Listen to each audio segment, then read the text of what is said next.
नमस्कार, मी सागर आव्हाड आपलं सर्वांचं साम टी व्हीमध्ये स्वागत करतोय। विधानसभेची निवडणूक सध्या रंगात आलेली आणि काही दिवस आता मतदानासाठी बाकी आहे। प्रत्येक उमेदवार आपल्या आपल्या पद्धतीने प्रचार करतोय, मात्र सर्वात महत्त्वाची लढत जी आहे ती मानली जाते भोसरी विधानसभा मतदारसंघाची। सुरुवातीला वाटलं होतं की भोसरी विधानसभा मतदारसंघामध्ये एकतर्फी निवडणूक होईल, मात्र आता ही निवडणूक अत्यंत चुरशीची आणि तटीची होताना आपल्याला पाहायला मिळते। त्यामध्ये रंगत आली आहे ते म्हणजे अजित गव्हाणे यांच्यामुळं। अजित गव्हाणे सुरुवातीला अजित पवार यांच्याबरोबर होते आणि नंतर शरद पवार गटात प्रवेश त्यांनी करून तिकीट मिळवली आणि या निवडणुकीमध्ये एक रंगत आणली। आपल्याबरोबर अजित गव्हाणे आहेत, आपण त्यांच्याबरोबर चर्चा करणार आहोत। अजितजी नमस्कार, साम टी व्हीमध्ये आपलं स्वागत आहे। आपण जर पाहिलं तर सुरुवातीला ही निवडणूक एकतर्फी वाटत होती सगळ्यांच्या दृष्टीने। तुम्ही अजित पवारांबरोबर होते, वन साइड चालली होती, मात्र तुम्ही प्रवेश केला आणि या निवडणुकीला एक वेगळा अर्थ प्राप्त झाला। काय भावना होत्या तुमच्या पदाधिकाऱ्यांच्या, पक्षाच्या किंवा सर्व निवडणुकीत तुम्ही कसं या रिंगणात आलात? पिंपरी चिंचवड शहरामध्ये आम्ही गेले अनेक वर्ष काम करतो। मी 20 वर्ष झाले नगरसेवक आहे। मी सुरुवातीपासून युवक काँग्रेसच्या माध्यमातून माझी राजकीय सुरुवात झाली। माझे वडील नगरसेवक होते। माझ्या कुटुंबाला माझे आजोबा, माझे चुलते हे भोसरीच्या समाजकारणामध्ये वेगळ्या परंपरा भोसरीच्या वाढवण्याच्या दृष्टिकोनात त्यांचं पुढाकार असतात।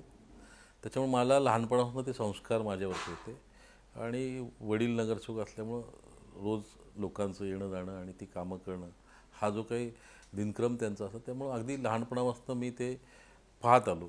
आणि मला नंतर लोकांनी 4 वेळा नगरसेवक, म्हणजे 2002ला मी पहिल्यांदा नगरसेवक झालो, 2007ला दुसऱ्यांदा, 12, 17 असं लागोपाठ 4 वेळा मला नगरसेवक केलं। आणि या संपूर्ण काळामध्ये मी ह्या परिसरामध्ये प्रामाणिकपणे विकास कामं करण्याचा प्रयत्न केला। लोकांनी मला पुन्हा पुन्हा निवडून देण्याचं कारण तेच होतं की लोकांचा त्या माझ्यावरती विश्वास होता आणि काम करताना चांगलं काम करता हेतू डोळ्यापुढे ठेवून मी काम केलं। आणि महापालिकेच्या माध्यमातून मागच्या म्हणजे आत्ताचे 3.5 वर्ष निवडणुका झाल्या आपण पाहता, आणि त्याच्या आधी 5 वर्ष म्हणजे 2017ला निवडणुका झाल्या।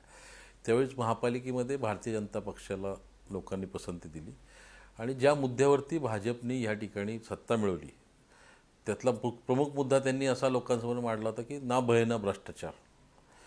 परंतु प्रत्यक्षात त्यांनी काय केलं, महापालिकेच्या माध्यमातून काम करताना प्रचंड भ्रष्टाचार केला। म्हणजे आमच्या पिंपरी चिंचवड शहराचं नाव इतकं खराब झालं, पिंपरी चिंचवड महापालिकेचं नाव एवढं खराब झालं की महापालिकेच्या माध्यमातून प्रत्येक काम जे होत होतं या 5 वर्षामध्ये ते त्याच्यामध्ये रिंग करणं, त्याच्यामध्ये भ्रष्टाचार करणं, टक्केवारी घेणं, नंतर भागीदारी घेणं, इतकं मोठ्या प्रमाणात सगळं अगदी छोट्यातलं छोटं काम म्हणजे एखादं मेंटेनन्सचं काम असेल, ड्रेनेजचं काम असेल, रस्त्याचं काम असेल, असं कुठलंही काम त्यांनी सोडलं नाही। प्रत्येक कामामध्ये त्या ठिकाणी रिंग करायची, भ्रष्टाचार करायचा, या सगळ्या गोष्टी होत होत्या। आम्हाला महापालिकेत आम्ही असताना आम्हाला इथून मागच्या काळामध्ये महापालिकेत काम करताना आम्ही सगळेजण, विरोधी पक्षाचा नगरसेवक असला त्याला समान संधी त्या ठिकाणी दिली जायची। विरोधी पक्षाच्या नगरसेवकाला सुद्धा न्याय द्यायची भूमिका, कारण तो नगरसेवक लोकांना निवडून येत असतो कुठल्याही पक्षात असला आणि नागरिकांच्या त्या अपेक्षा असतात।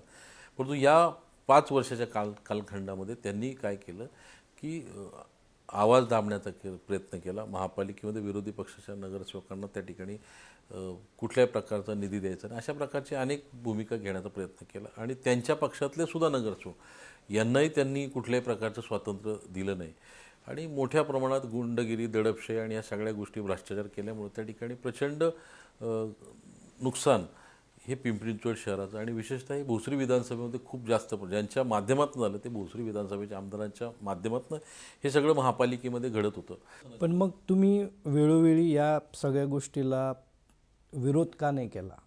मग हे सगळं होत होतं तर मग विरोध आम्ही विरोध सभागृहात पण केला, आम्ही रस्त्यावर आंदोलन केलं, आम्ही बैठका घेतल्या, प्रेस घेतल्या, आम्ही कोर्टात पण काही आवाज दाबला आवाज दाबला गेला। लोकशाहीचा जो आवाज आहे तोच दाबला आणि आम्ही अनेक प्रकरणामध्ये कोर्टात पण गेलो।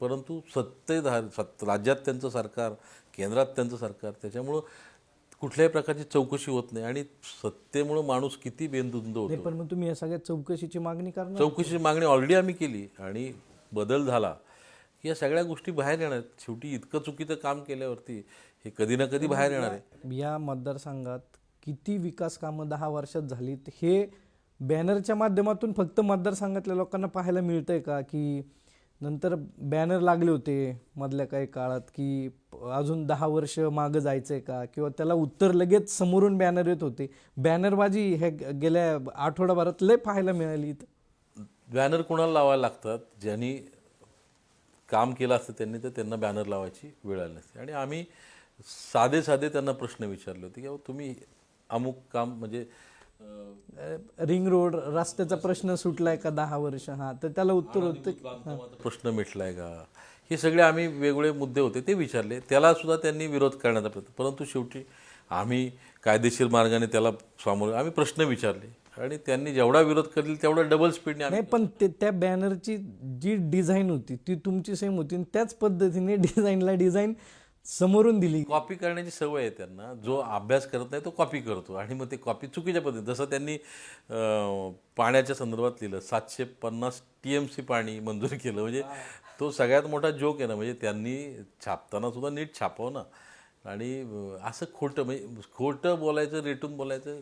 बदल हवा, चेहरा नवा. मग तो चेहरा आता समोर आहे भोसरीकरांचा. भोसरीकरांना बदल नवीन का हवा होता? चांगलं काम केलं असतं तर मी पण उभा राहिलो नसतो ना. त्यांनी जर चांगलं काम केलं असतं तर चांगल्या कामाला सुद्धा आम्ही ॲप्रिशिएट केलं. नाही, पण मग भोसरी असेल, मोशी असेल, चिखली असेल, ट्रॅफिक खूप मोठ्या प्रमाणावरती ह्या परिसरात आपल्याला जाणं, तो प्रश्न सुटलाच नाही 10 वर्ष. नाही सुटला ना. ट्रॅफिक मग याला जबाबदार कोण? याला 10 जबाबदार वर्ष. सत्तेतले बसलेले आमदार त्याला जबाबदार आहेत. त्यांनी हे करायला पाहिजे होतं. त्यांची महापालिकेत सत्ता होती, राज्यात सत्ता होती, केंद्रात सत्ता होती. त्यांना कुणी अडवलं त्या गोष्टी करण्यासाठी? आपल्या इथली जनता म्हणजे अन्याय ही छत्रपती शिवरायांचा महाराष्ट्र आहे. जसा संतांचा माऊली तुकोबारायांचा आहे तसा छत्रपतींचा महाराष्ट्र आहे. त्यामुळे लोक अन्याय सहन करत नाहीत. या मतदारसंघात जर आपण बघितलं तर हिंदू कार्ड, धर्माचं कार्ड जे आहे ते वापरलं जातं. बाटेंगे तो कटेंगे, योगी आदित्यनाथांची सभा होती. मग ही गरज का पडती मग सगळं? त्यांना मुळात गरज त्याच्यासाठीच पडली ना. आपला देश, आपला महाराष्ट्र हे आपल्याकडे खूप जाती धर्म आहेत आणि ह्या सगळ्या देशाला जर पुढे न्यायचं असेल सगळ्यांना एकसंध ठेवणं गरजेचं आहे. आणि म्हणून पुरोगामी जो विचार आहे हाच विचार आपल्या देशाला उद्याच्या काळामध्ये बलशाली करू शकतो. इथे राहणारा प्रत्येक नागरिक हा पहिला भारतीय आहे. प्रत्येकाला आपल्या जातीचा, धर्माचा 100% आदर असला पाहिजे. परंतु दुसऱ्या जाती धर्माचा तिरस्कार करणं हे कुठल्याही धर्मात शिकवलं आहे. 10 वर्ष म्हणजे जी भोसरी MIDC आहे, शरद पवार साहेबांनी सुरू केली होती, ती 10 वर्ष कुठेतरी मागे गेलीची खंत वाटते. ती पुढे नेण्यासाठी काय आपल्याकडं अजेंडा आहे किंवा ती कशी पुढे घेऊन जाणार आहे? 10 वर्षामध्ये MIDC बऱ्याच मोठ्या प्रमाणात पिंपरी चिंचवड शहरातले सुद्धा कारखानदारी बंद झाली. अनेक कारखाने शिफ्ट झाले.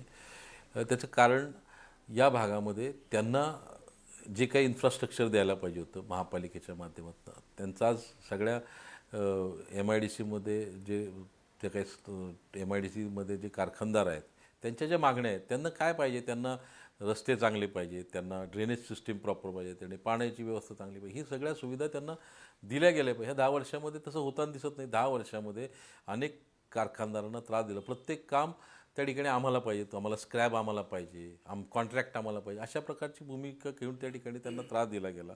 आणि म्हणून बऱ्याचशा लोकांनी कारखाने शिफ्ट करायची भूमिका घेतली. म्हणजे तुम्ही स्थायी समितीचे अध्यक्ष असताना भोसरीसाठी जी काय विकास कामं केलीत ती विकास कामं आणि 10 वर्षात आमदारांनी केलेली कामं, दोघांच्या कामापैकी जास्त कामं तुमचीच दिसतात. मी स्थायी समितीचा अध्यक्ष होतो तेव्हा पवार साहेबांनी जवाहरलाल नेहरू अर्बन रिन्युएशन मिशनच्या माध्यमातून केंद्र सरकारकडनं जवळपास 2.5 कोटी रुपये शहराला दिले. आणि माझं सुदैव होतं की मी तेव्हा स्थायी समितीचा अध्यक्ष होतो. त्या काळामध्ये या पिंपरी चिंचवड शहरामध्ये अनेक महत्त्वाकांक्षी प्रकल्प उभे राहिले. अनेक ग्रेड सेप्टर असतील, ब्रिजेस असतील, घरकुलसारखा चिखलीमध्ये लोकांना त्या ठिकाणी हक्काचं घर देण्याचा प्रकल्प असेल, झोपडपट्टी पुनर्वसनाचे काही प्रकल्प त्या काळामध्ये झाले. पवना धरणातल्या बंद पाईपलाईनची पण मंजुरी त्या काळातली होती. दुर्दैवानं तो प्रोजेक्ट थांबला, त्याला विरोध झाल्यामुळे, परंतु तो पण फार महत्त्वाकांक्षी प्रकल्प आज प्रलंबित आहे. तर तो प्रकल्प असेल, आमच्या भागामध्ये आमचा भोसरीचा बुड्डाण पूल असेल, अंकुशराव लांडगे नाट्यगृह असेल, अशी वेगवेगळ्या प्रकारची अनेक कामं त्या काळात माझ्या माध्यमातून झाली. आणि त्यापूर्वी जेव्हा पहिल्यांदा नगरसेवक झालो 2002ला, त्यावेळेस मी माझ्या प्रभागामध्ये 13 आरक्षणं होती. मी त्यावेळेस लोकांना सांगितलं की मी ही आरक्षणं त्याच्यापैकी 7 आरक्षणं ही मोकळी होती जागा. 6 ठिकाणी लोकांची गरज होती. मी त्यावेळेस शब्द दिला आणि मी पहिल्याच टर्ममध्ये त्यावेळेस ती रिझर्वेशन ताब्यात घेतली, ती रिझर्वेशन डेव्हलप केली. मग गार्डन्स असतील, प्लेग्राऊंड असतील, बॅडमिंटन हॉल असेल, अशी वेगळ्या प्रकारची ती आरक्षणं होती आणि मी ताब्यात घेऊन ती डेव्हलप पण केली. तर ते मी करताना त्यावेळेस भूसंपादन करून ताब्यात, त्यावेळेस TDR हा कन्सेप्ट नव्हता. भूसंपादन प्रक्रिया मी टेबल टू टेबल फिरून ती केली आणि तुलनेने त्यांचा प्रभाग माझ्या दिला. त्यांच्या प्रभागात त्यांनी कुठलं आरक्षण डेव्हलप केलं? कुठलंच नाही. नाही, पण महाराजांचं नाव घेतलं जातं, राजकारण केलं जातं. आता पिंपरीत जो प्रकार घडला, नेमका काय प्रकार होतो तो सगळा? संभाजी महाराजांच्या पुतळ्याच्या संभाजी महाराजांचा पुतळा होणार आम्हाला पण खूप आनंद झाला, कारण संभाजी महाराज हे आपल्या सगळ्यांचं प्रेरणास्थान आहे, दैवत आहे आणि संभाजी महाराजांचा पुतळा होतो त्यामुळे सगळ्यांनाच आनंद झाला होता. पण प्रत्यक्षात ज्या ठिकाणी तो पुतळा करायचा त्यांनी ठरवलं. आम्ही सगळेजण सांगत होतो की ती जागा योग्य नाही आहे. अनेक संघटनांनी त्याला विरोध केला. आमचं म्हणणं होतं की ती जागा चुकीची आहे, तुम्ही त्या पुढे जी मोकळी जागा आहे त्या ठिकाणी ते केलं पाहिजे. आज त्या जागेत त्यांनी तो पुतळा सुरू केला. 6.5 कोटी रुपये त्या ठिकाणी आत्तापर्यंत खर्च झाला आणि आता त्यांनी भूमिका घेतली की पुतळ्याची जागा बदला. म्हणजे 6.5 कोटी रुपये जे आज लोकांच्या टॅक्समधनं जे पैसे जमा होतात त्याचं तुम्ही आज 6.5 कोटी काही छोटी अमाऊंट नाही. लोक कष्ट करतात. लोकांना 6.5 कोटी कमवायला किती दिवस लागतात, किती वर्ष लागतील, अनेक जण ते पाहू शकत नाही. इतक्या मोठ्या प्रमाणात आमचे पैसे खर्च झालेत महापालिकेचे आणि आज तुम्ही सरळ सरळ भूमिका घेता. पण आता एक नवा चेहरा तर भोसरीकरांना पर्याय मिळाला आहे, ठीक आहे. पण आता तुमच्याकडे व्हिजन काय आहे की पहिला प्रश्न कुठला मार्गी लागेल? कारण की भोसरी असेल, मूस असेल, ट्रॅफिकची समस्या आहे. लोकांना 2-2, 2.5 तास ते ट्रॅफिकमध्ये जातात लोकांचे. त्यासाठी वेगळा पर्याय काही ठेवला आहे का तुम्ही, की कोंडी सोडवण्यासाठी काय व्हिजन आहे तुमचं? ट्रॅफिकच्या बद्दल पहिली तर गोष्ट 90 मीटरचा रस्ता हा ताबडतोब झाला पाहिजे. त्यामध्ये जे काही ज्यांच्या जागा आहेत त्यांना विश्वासात घेतलं पाहिजे, त्यांना योग्य मोबदला दिला पाहिजे.